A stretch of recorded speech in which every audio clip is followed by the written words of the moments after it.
తాజా అంశం చూస్తున్నాం. జగన్ ఉత్తరాంధ్ర పర్యటనలో వైసీపీ కార్యకర్తలు అత్యుత్సాహం ప్రదర్శించారు. ఎయిర్పోర్టు లోపలికి వెళ్లే మార్గంలో వాహనాలు అడ్డుకున్నారు. మరింత సమాచారం మా ప్రతినిధి కృష్ణమనాయుడిని అడిగి తెలుసుకుందాం. కృష్ణమనాయుడు, జగన్ పర్యటనలో వైసీపీ కార్యకర్తల తీరుతో సామాన్యులు ఎలాంటి ఇబ్బందులు ఎదుర్కొన్నారు?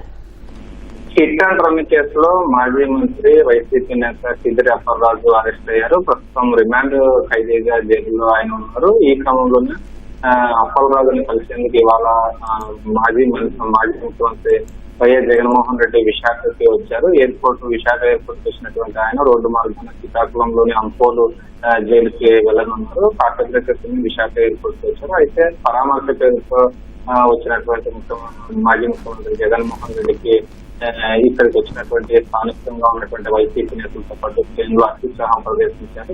సీఎం అంటూ నినాదాలు చేయడంతో పాటు చెన్నై, కోల్కతా జాతీయ రహదారికి వాహనాలను అడ్డగించారు. ఈ క్రమంలోని వాహనదారులు తీవ్రంగా ఇబ్బంది పడ్డారు.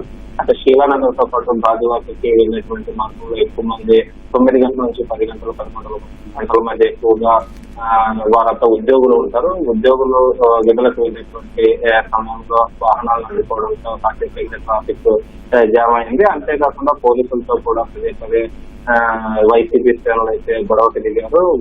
పోలీసులు ఎంత చెబుతున్నప్పటికీ కూడా ఈ వైసీపీ శ్రేణులు ఎవరు కూడా పోలీసులు మాట వినుకోకుండా పోలీసులతో సైతం వాగ్వాదం దిగారు. అంతేకాకుండా పరిమిత సంఖ్యలో వాహనాలని విమానాశ్రయంలోకి పార్కింగ్ ప్లేస్ అనుమతిస్తుంటే అన్ని వాహనాలను అనుమతించాలని స్థానికంగా ఉన్నటువంటి వైసీపీకి చెందినటువంటి మాజీ కార్పొరేటర్లతో పాటు మాజీ శాసనసభ్యులు కూడా వాగ్వాదానికి దిగినటువంటి పరిస్థితి అయితే ఉంది.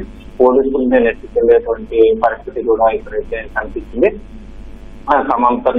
తమతో పాటు మనుషులను కూడా ఎయిర్పోర్ట్ వచ్చి అనుమతించాలని కూడా వాగ్వాదం చేశారు. మరోవైపు స్థానికంగా ఉన్నటువంటి వైసీపీ నేత వాసుపల్లి గణేష్ సైతం సిఐఎస్ఎఫ్ ప్రాంగణం ఏదైతే ఉంటుందో విఐపీలో వచ్చేటువంటి ప్రాంగణం విశాఖ విమానాశ్రయంలో ఆ ప్రాంగణానికి ఈ డప్పులు కొట్టే వారందరినీ కూడా తీసుకెళ్లి అక్కడ పెద్ద ఎత్తున డప్పులు కొట్టి శబ్దం చేస్తూ అక్కడ వచ్చేటువంటి ప్రయాణికులతో పాటు వివిఐపీలకు కూడా అభద్రత కలిగే విధంగా కొంత అలజడి వాతావరణం కలిగే విధంగా చేసినటువంటి పరిస్థితి అయితే ఉంది. వెంటనే చేరుకున్నటువంటి సిఐఎస్ఎఫ్ సిబ్బంది కూడా వాసుపల్లి గణేష్ తో పాటు ఆ పార్టీకి చెందినటువంటి అనుచరులను కూడా అక్కడ డప్పులు కొట్టేటువంటి వారిని కూడా దూరంగా పంపించేటువంటి పరిస్థితి అయితే ఉంది.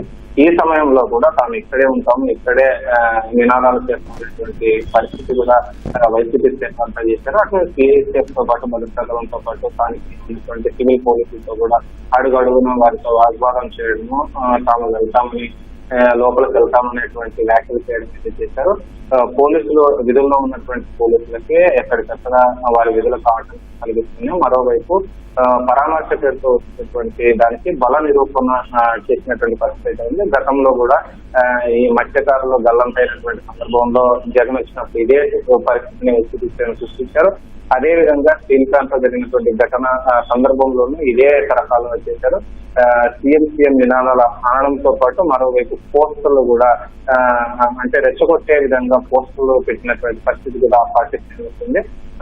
అటు పోలీసులు సైతం ఎంత సేపు వైసీపీ నాయకులను వారిస్తున్నప్పటికీ ఆ పార్టీ నాయకులే స్వయంగా కార్యకర్తలను రెచ్చగొట్టే విధంగా ప్రోద్బలం చేయడం అన్నది ఒకంత అక్కడ ఉన్నటువంటి స్థానికులతో పాటు వాహనదారులకు కూడా ఆశ్చర్యం కలిగించినటువంటి పరిస్థితి అయితే ఉంది. ఓవరాల్ గా చూసుకుంటే జగన్ ఇక కాసేపు క్రితమే రోడ్డు మార్గాన శ్రీకాకుళంకి అయితే వెళ్ళారు. రోడ్డు మార్గాన కూడా ఎక్కడ ఎలాంటి అవాంఛనీయ సంగతులు జరగకుండా వైసీపీ శ్రేణులు ఎవరైనా రెచ్చగొట్టి కాస్త ఇబ్బందులకు గురి చేస్తారన్నటువంటి దృష్టిలో వచ్చుకునే ముందస్తుగా ఖచ్చితమైనటువంటి భద్రతను కూడా ఏర్పాటు చేసినటువంటి పరిస్థితి. ధన్యవాదాలు కృష్ణమనాయుడు.